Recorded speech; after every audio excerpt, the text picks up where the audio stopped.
So, Mike, Coach said that as far as the UCLA game, there's not a whole lot of dwelling on it. You just watch it, I guess, on Sunday and then, move on. Is that kind of your attitude, too, as you prepare for you? Yeah, absolutely. The Pac-12 championship goes through USC for us, and I mean, it's out of our hands now. And basically, kind of same situation as last year as far as where we are, losing Stanford. So that's the way we approached it. But basically, it's 100% moving on to USC and go dominate them, win an away game. You obviously mentioned after the game the turnovers is the thing that can't happen. What has been your focus this week in terms of not letting those things happen again? I mean, it's the same intensity in practice. I gotta translate that into the field, making sure that we like to call it us or nobody. Just those types of spots where if we're throwing balls, it's either coming down in Jalen's hands or nobody else's hands, and basically just keeping that constant pressure on ourselves. Obviously, it's not 100% live reps going against the scout team here, but just making sure for myself my timing's the same and everything that I do, I approach it like we're playing USC right now. There's some good vibes that came out of that as far as just how many yards you put up and talking to guys about just what's possible for collectively. Absolutely. I mean, there's a little bit of positive. Obviously, the biggest positive is getting a win. That's what's moving on to next week. But I think guys trust me a little bit. I mean, offensive line, running backs, receivers. I think we know we have a potential to do something great just because, I mean, just another guy running the offense. Like I said, Taylor does an incredible job running this offense, and I've learned so much from him, and that I'm doing everything I can just to keep us going in the right direction and not going backwards as far as, on the field and off the field. I try to be a leader every day of practice here just like he is, and then on the field just moving those chains, keep them going. What was the most eye-opening thing for you, Mike, in your first start? Wow, just the fact that one play can make a huge difference, and that's on my part. Situational football. I mean, I feel like I've done a pretty good job of understanding situational football, but you don't realize the magnitude of each play.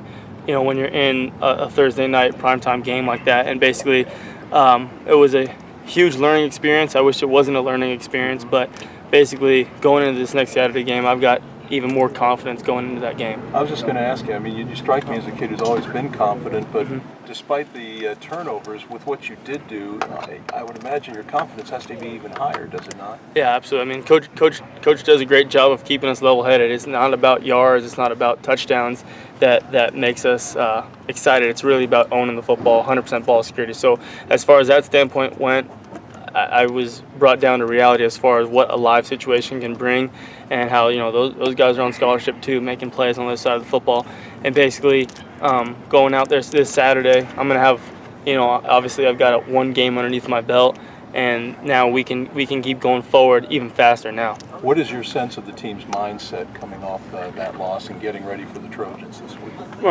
I think we got over it pretty quick, honestly.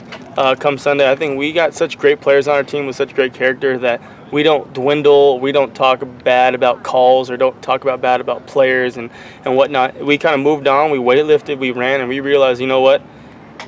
We know this is Pac-12 football. As you see every Saturday, something crazy is going to happen. So all we can handle, all we can do is go 1-0 each week from here on out, beat USC, move on from there, and let the stuff that's out of our hands take care of itself. Kind of funny, isn't it, that your first two starts are against the LA teams, huh? Yeah, I guess it couldn't have happened to me any better. I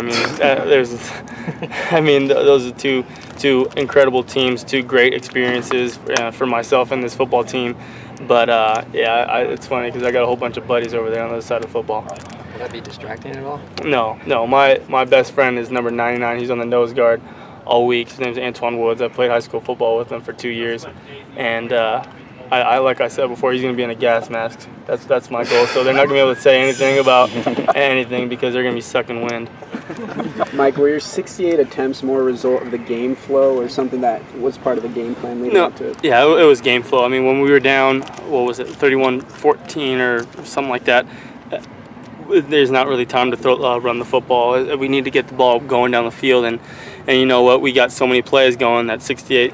If you would have asked me how many times I would have thrown it, I would have said a normal amount, 30, something like that. I had no idea, but obviously the way our football, our offense goes, there's an option to pass the ball, run the ball on every play, and I think we had those Bruins sucking wind a little bit, so getting the ball on the perimeter really helps. So that kind of contributed to the 68 passing plays, but.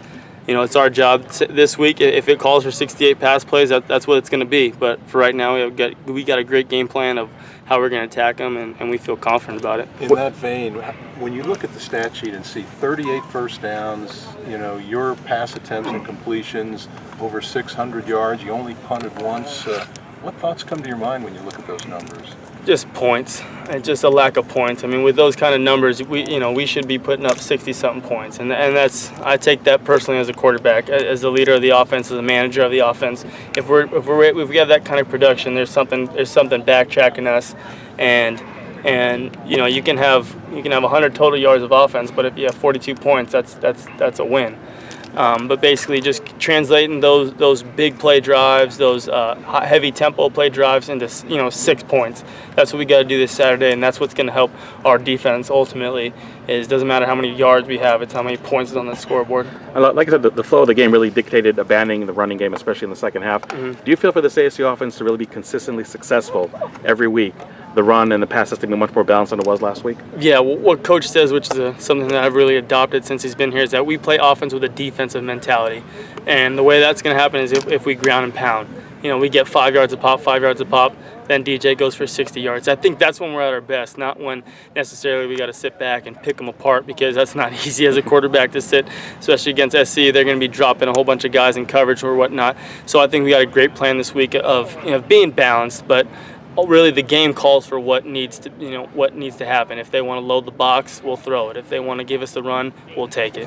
Yeah, and talk about the USC coverage. I mean, their secondary is very, very opportunistic so far this season. What kind of challenges do they pose that may be different than UCLA last week? Yeah, absolutely. And they got a great scheme up there. Obviously, we played their defensive coordinator at Washington last year, and they do a lot of great things. I think they got a couple young guys in the secondary.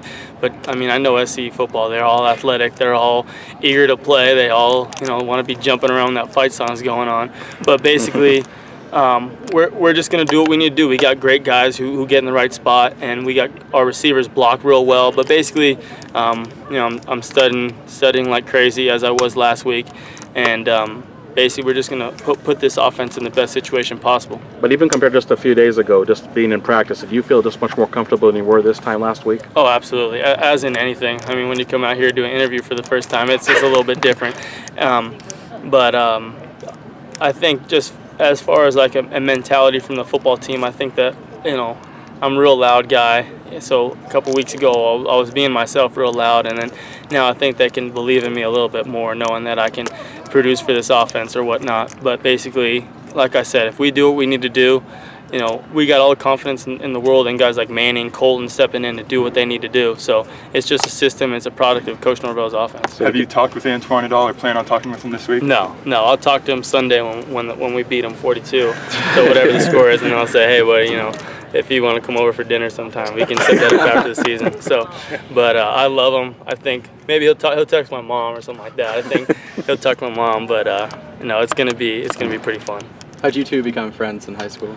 Oh man, well, I think when I transferred to Taft and I threw in football, I think he gave me like one huge bear hug, and he realized what we can do there. But let me tell you, like, that kid's family to me. He used to sleep over my house all the time. My mother and my dad loves him, so they all got great kids here. I know he was recruited here. I think we were pretty bummed when he didn't get him, but it's all business right now. With that first start under your belt, is there anything you've learned from it that's helped you prepare better this week? I mean, my preparation is the same. The way I'm approaching the game is the same style, same mentality, same eagerness. But basically, there's not really much except the fact that I know what it feels like to get bruised up a little bit. I mean, I know what it feels like to come out of one game and just kind of be more confident in the next. Mike,